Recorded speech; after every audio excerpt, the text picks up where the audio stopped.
Every day it seemed like it was 5 days long because, I mean, we've experienced so much emotion, so many different people, so many stories. My teammates definitely shaped me. I mean, this ride wouldn't be the same without any one of them. I've never seen people so quickly lean on each other and be comfortable with each other and sharing their stories. Everybody cared so much about everyone. It felt like a family.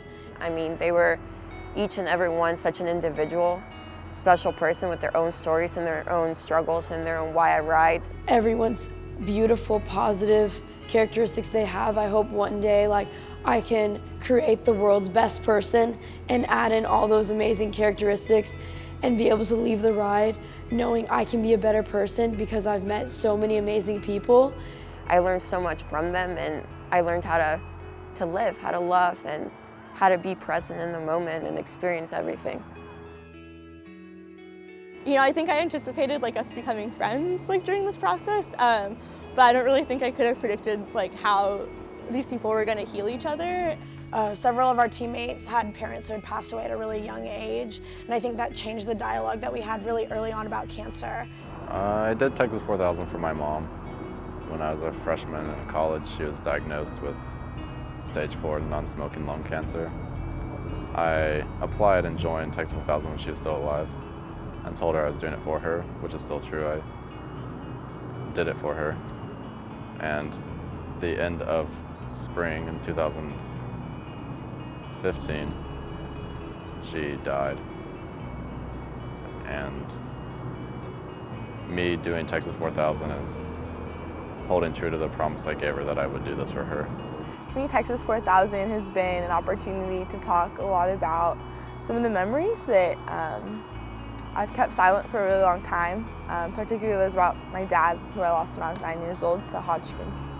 My husband passed away in November 2004, and we had to kind of start our lives over, myself as a single mom and 3 kids.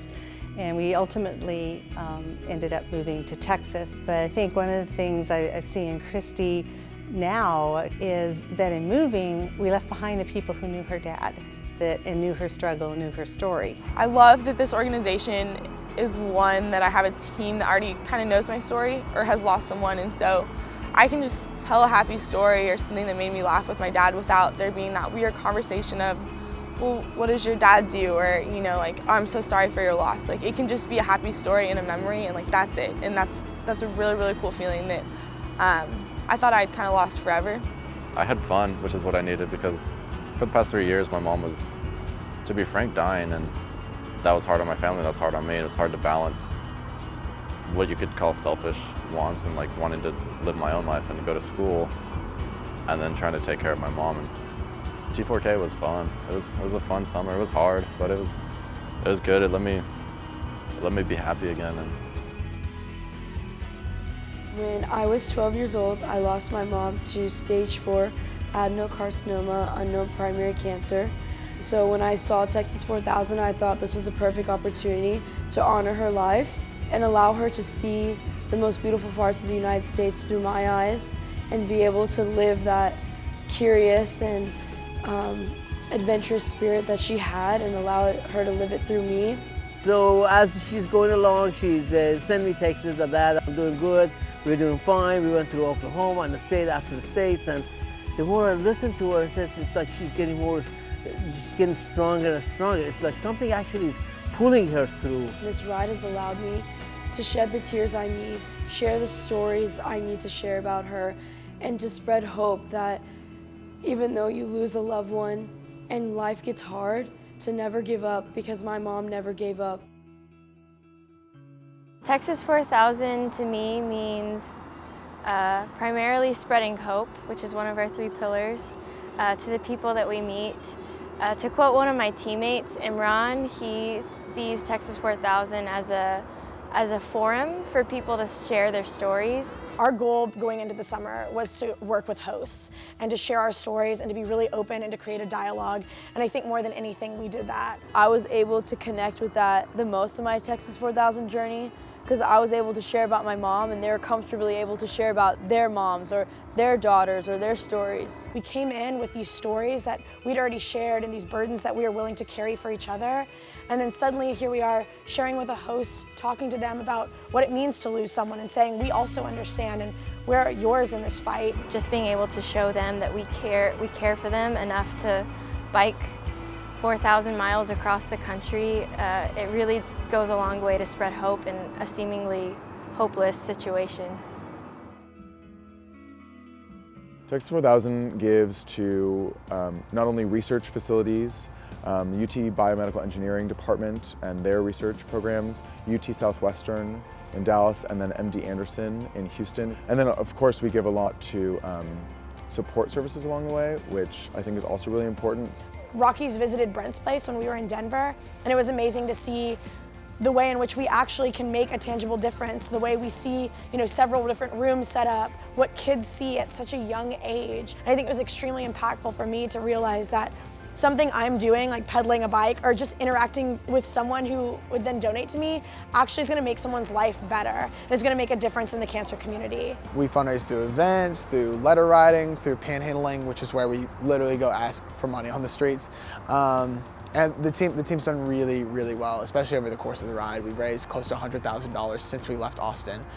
Sometimes people that have the least give the most, especially in just the middle of nowhere where people didn't have a lot. They would have given us the shirt off their back if we'd asked for it or it even looked like we needed it. And so I think charity comes in a lot of different ways. There's the charity of spirit and the financial charity. And I think that I was so humbled by both of those that I met along our route. People who had no reason to trust us or who don't know us at all, and they give of their time, they give of their money, they give of their food and of themselves to us.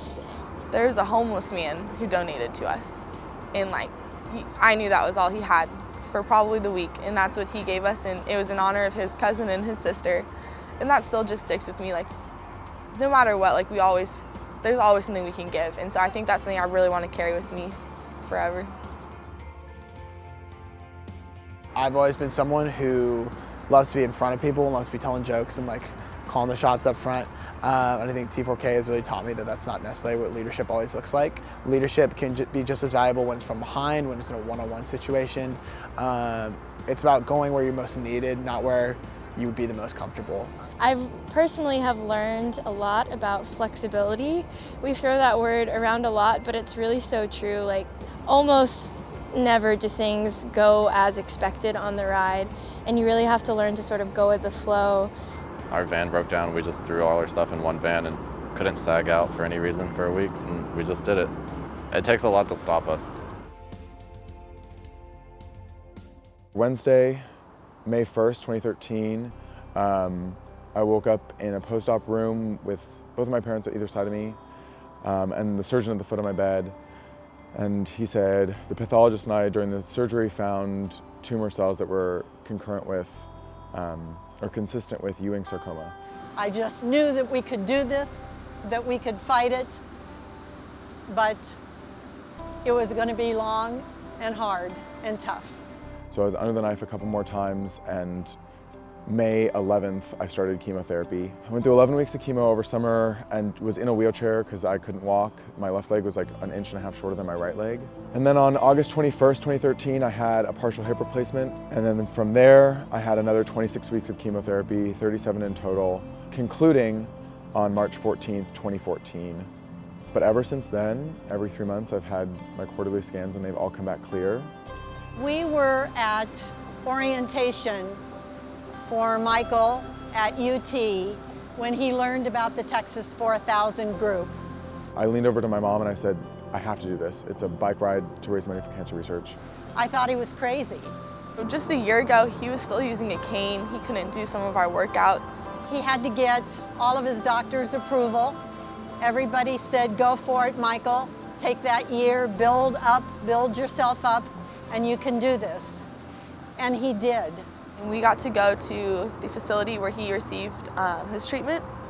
When he walked into that facility, his nurses looked at him and their faces lit up because they saw this stronger, and healthy version of Michael that they hadn't seen, but like they were such a huge part of. And he's probably the best he's ever looked right now.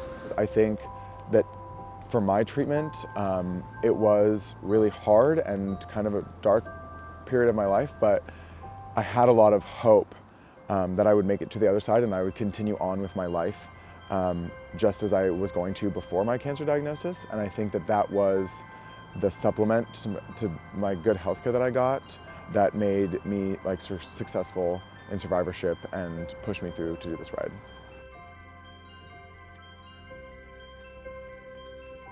To get stronger, you have to hit the bottom to get back up, because you gotta feel uncomfortable to get stronger. There's always a part of every day of the summer that is hard, whether it's heat or your legs hurt or your bike isn't working or anything. And I don't know if you ever really get used to it. I know I didn't, but it's been cool to come out on the other side of that struggle, I guess, like every time, and just know like, okay, I'm gonna wake up tomorrow and get on the bike again and see what happens. It was physically demanding in so many ways that I had to go to a place within me to find strength. I feel like when days were really hard, I was able to think back to my mother, and I'm using the strength that she had for fighting for 6 years for just 70 days.